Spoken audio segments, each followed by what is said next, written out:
from a nobody to the Emperor of Europe. This is the story of how one man conquered a continent. Napoleon Bonaparte wasn't born into power. He was a poor officer from Corsica, an outsider looking in at the heart of French society. But when the French Revolution exploded, it shattered the old world.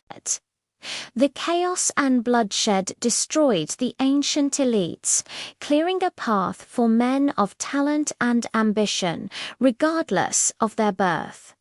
This was Napoleon's moment. While others saw chaos, he saw opportunity. He first made his name at the siege of Toulon, where his brilliant use of artillery forced the British to retreat. He was a military genius. His mind for strategy was unmatched.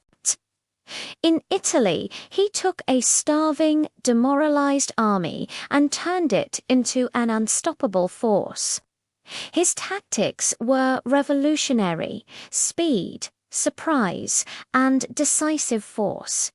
He didn't just win battles, he annihilated his enemies, often against impossible odds. He would march his men through the night, appearing where he was least expected and striking with lightning speed. Soon his victories became legendary. He defended France and then took the fight to its enemies, campaigning across Italy, Austria, and even the sands of Egypt. His armies redrew the map of Europe. He was seen as a savior, the man who brought order and glory back to a nation torn apart by revolution. But Napoleon's ambition knew no bounds. He wasn't content with just being a general. Returning to Paris as a national hero, he saw the political weakness of the Directory government. In 1799, he staged a coup d'état, seizing power and becoming first consul of France. He centralized the government, reformed the economy, and created a new legal system, the Napoleonic Code, which is still the basis of law in many countries today. He brought stability after a decade of turmoil.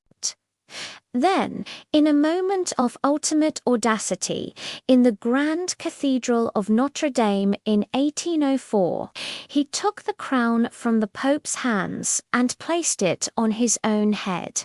He declared himself Emperor of the French. The poor boy from Corsica was now the most powerful man in the world. He had ended the revolution, yet in his conquests he spread its most powerful ideas: liberty, equality, and nationalism all across Europe. But his meteoric rise set the stage for an equally dramatic fall. The rest of Europe would not simply bow to one man's will. The great powers, Britain, Austria, Prussia, and Russia, formed coalition after coalition to stop him. The endless wars began to drain France of its men and resources. His quest for total domination led him to his most fateful mistake: the invasion of Russia in 1812.